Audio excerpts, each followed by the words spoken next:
Hey friend, welcome back to another episode on the One Income Family Podcast. I am so honored to have you here with me as we tackle the uncomfortable feeling of being broke that comes with living paycheck to paycheck and on one income. I have for you today 2 lies that you have tied yourself to that gives you your definition of abundance. And today we are going to challenge these lies and find you your true definition of abundance so that you can find freedom and live abundantly on one income.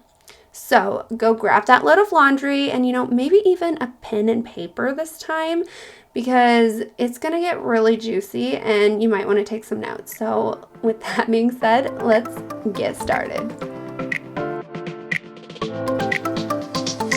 Hey friend, welcome to the One Income Family Podcast. Do you live primarily on your husband's income and find it hard to save or get out of debt? Are you constantly searching for ways to cut costs, live frugally, and do things on a budget? Do you have big dreams only to be stopped by overspending and loosely following your budget? Hey, I'm Molly, and I too have struggled with living and growing a family on one income. But through trial and error and a lot of help from God, my family and I have learned how to live abundantly on less. This podcast will bring you a Christ-centered, simple, and frugal lifestyle, along with how to budget so you can follow it, and time management tips that will transform your budget and your home. So go restart that laundry, grab your Bible, and let's get budgeting. Hey friend, do you want to come hang out with a group of mamas who are living or, want to live on a single income just like you? Inside the free One Income Family community, you will learn how to stick to a budget so that you can save to finally go on that family vacation or buy that weekend ice cream that brings you and your family oh so much joy. You'll learn how to think frugally and cut costs so that you are buying things that last and are worth your purchase, but at a lower price. And you will do so with a group of like-minded mamas whom you can connect with, share your struggles, and receive support along the way. Join now at bit.ly/the One Income Family Community, or you can just click the link that's in the show notes. I also want to invite you to become an insider and get on my email list that I shoot out weekly emails that are going to help you cut costs, save money, stick to that impossible budget, and create a lifestyle filled with joy rather than the stresses that money brings.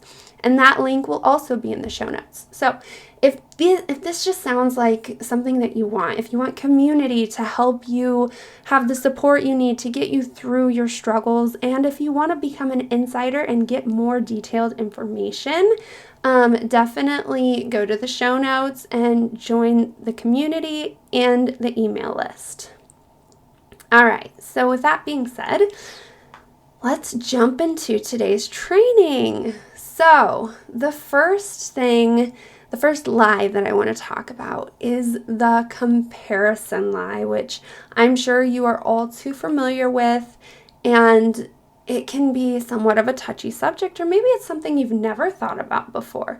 I know that when it comes to comparison, my husband does it all the time, and it's just something that he sees somebody else has something nice. He's like, well, I want that. And it's not just something nice that he's like, oh yeah, they got a new house, cool, yeah, it looks really nice. No, it's something that he's wanted for a long time, that he struggles with not being able to have that himself, because he looks at how old they are, he looks at what kind of income they bring in, even though he doesn't know what their true income is. He looks at all those things and tries to decide whether or not we are in that same area. But what he doesn't realize is that the things that we have, our desires, are different than the desires that they have. And so that comparison just doesn't work, because no two families or couples walk is the same. But with the comparison lie, we think that in order to live abundantly, we have to have all the nice things. Like your neighbor that has that camper that you've always wanted, or that mom that you see wearing the clothes that you just would really like to have, but you don't have the finances to support that kind of a purchase right now. And that's okay. But guess what? You don't actually need that stuff to live abundantly. Let me say that again. You don't actually need that stuff to live abundantly. Sure, they look nice, but for how long? The trend is going to change. The world is going to say that it's no longer a style. And in how many years? How many months? When will it change? And when we tie our definition of abundance to this, we keep ourselves from actually seeing what is truly important to us and what our true definition of abundance is. Now, don't get me wrong, I love to remodel, I love to change things up, I love things new, but you can do it on a smaller price point. You can buy things that are just as high of quality at a lower price point, and it's not going to hurt your finances in the process. So I might also add that it's more functional sometimes, the things that we buy, compared to the things that you see that are this really outrageous. And I say outrageous because to me, spending like, I don't know, $200 on a pair of shoes is like crazy to me. Now, I have a bad foot, so sometimes I do have to buy those more expensive shoes. But just for a certain pair or every single time, it's a lot of money and it's an investment. So you actually have to save up for it. You can't just say, oh, look, I can get that right now. No, unfortunately, it doesn't work like that. But that's all for another episode.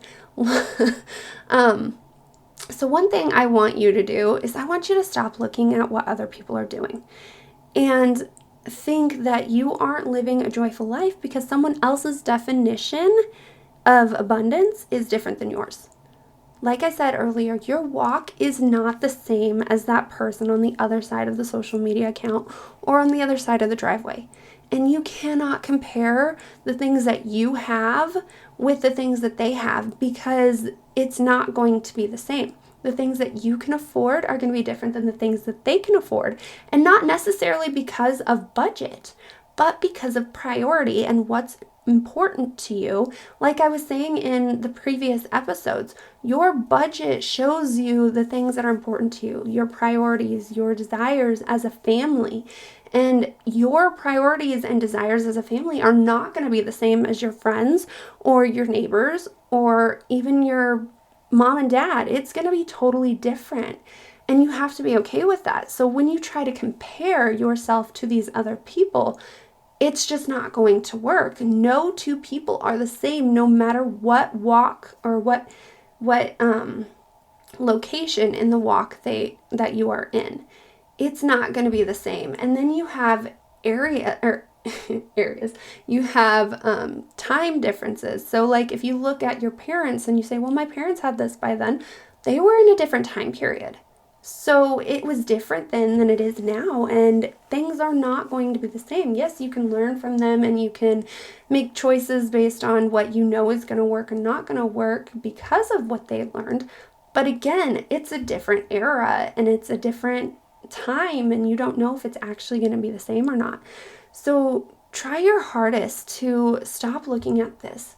And if there's one specific person that gets you the most, maybe it's time to pause looking at their stuff on social media. Instead of continuously looking at what they do and what they are doing, maybe just get off the app completely. If it's on Instagram, if it's on Facebook, just set it down for a time so that you can really sit down and find out what your true abundance looks like to you without it being clouded by somebody else's idea of abundancy. And maybe even though they have these really nice things, it doesn't always mean that they are living joyfully and that they are living abundantly, but rather that they are living by the way of the world. Which that just leads into my next lie, which is that your joy is tied to a dollar amount. The world tells us that to be happy, we must have a certain dollar amount in our accounts. I mean, that's where tax brackets come from, right? white collar, blue collar, all that kind of stuff. The sad thing is we don't question it. We don't look into whether that's actually something that's a legit thing or not. We just say, okay, well, the world knows what's best, and we go with it. Instead, we just know, we think that they know what they're talking about. And we take out credit card after credit card and loan after loan until we've maxed everything out and are struggling to put food on the table, to pay our bills, to pay the debt down, and to even get it gone. And from this point on, I don't want that to be something for you. I don't want you to struggle to be able to pay for something because you have maxed out your paycheck and you are living paycheck to paycheck, even though necessarily you didn't need to. Just because the world says that you, in order to live a joyful, abundant life, have to have a certain dollar amount in your account. And it's so hard. It is so hard. We think that the middle class and the upper class and the lower class is like, it's important to be where we think we're supposed to be, but we need to just let that go. We need to just think about what actually brings us joy. We need to sit down. We need to write out what abundance even looks like for us, what truly brings us joy, and then how can our money back that up? How can it support our wants, our needs, our desires, rather than the wants and desires of the world? The dollar amount in your account has nothing to do with the amount of joy that you are living, and I want you to remember that. I want you to always remember that your wants and needs are not the same as somebody else. Again, it goes back to your walks are not the same. The comparison lie and the dollar amount in your account lies just, they don't support anything rather than tear you down.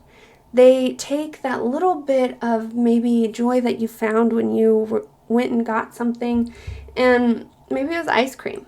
Yeah, it brought you a little bit of joy, but in all reality, it's not going to bring you long-term joy. And that's the way the world and the comparison lie, which really just tie in together into the same thing if you think about it. It keeps you feeling broke. It keeps you stuck thinking that you aren't going to be able to afford the next trend that comes out. And the trend is supposed to be what makes you happy, but that's not true. And I really, really, really want you to understand that your joy does not come from what you think is bringing joy to other people.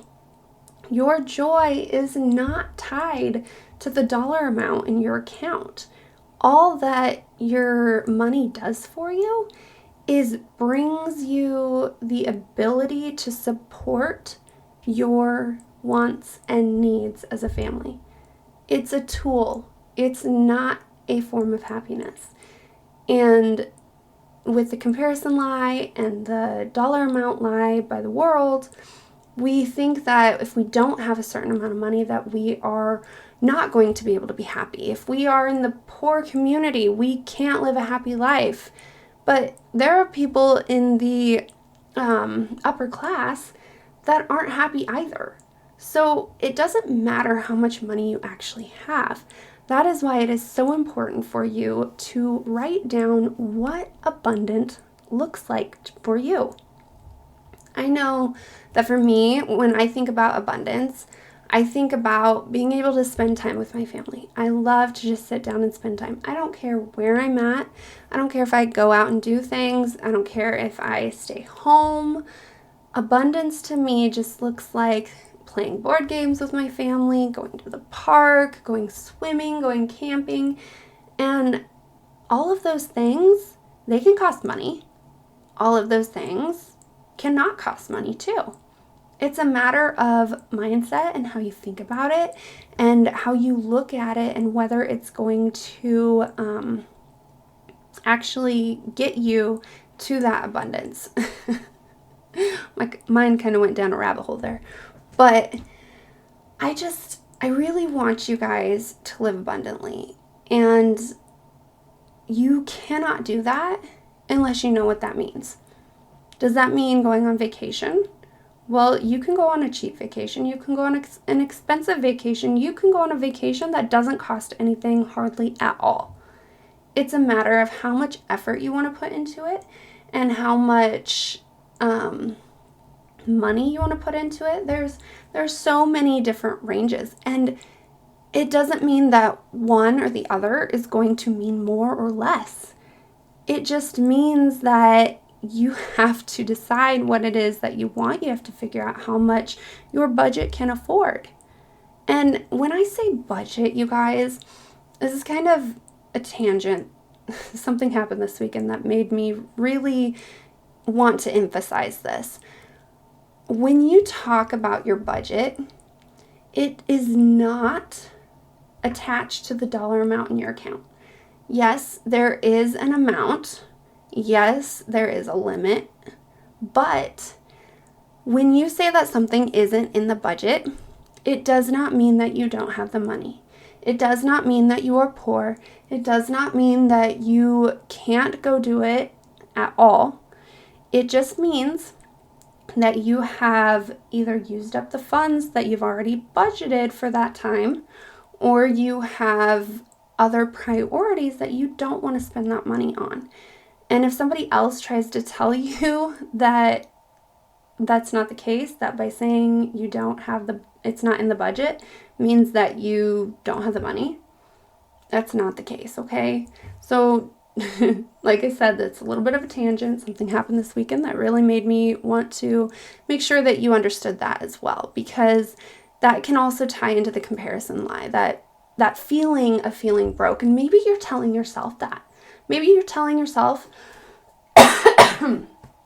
sorry guys, had to cough there. Maybe you're telling yourself that you don't have the money and that's what's making you feel broke. And because you don't have the money, you are comparing your life to other people and you don't have the dollar amount that the world's saying. And so you just feel broke because you can't compare or maybe even compete. You're at this space in your mind that you're not necessarily comparing with them, you're competing with them, and you don't have the money to compete with them. Don't try to compete with them. That's my answer to that. Don't compete with other people. Compete with yourself. Figure out what it is that you want, what brings you joy, because just because somebody else has it does not mean that it's going to bring you joy.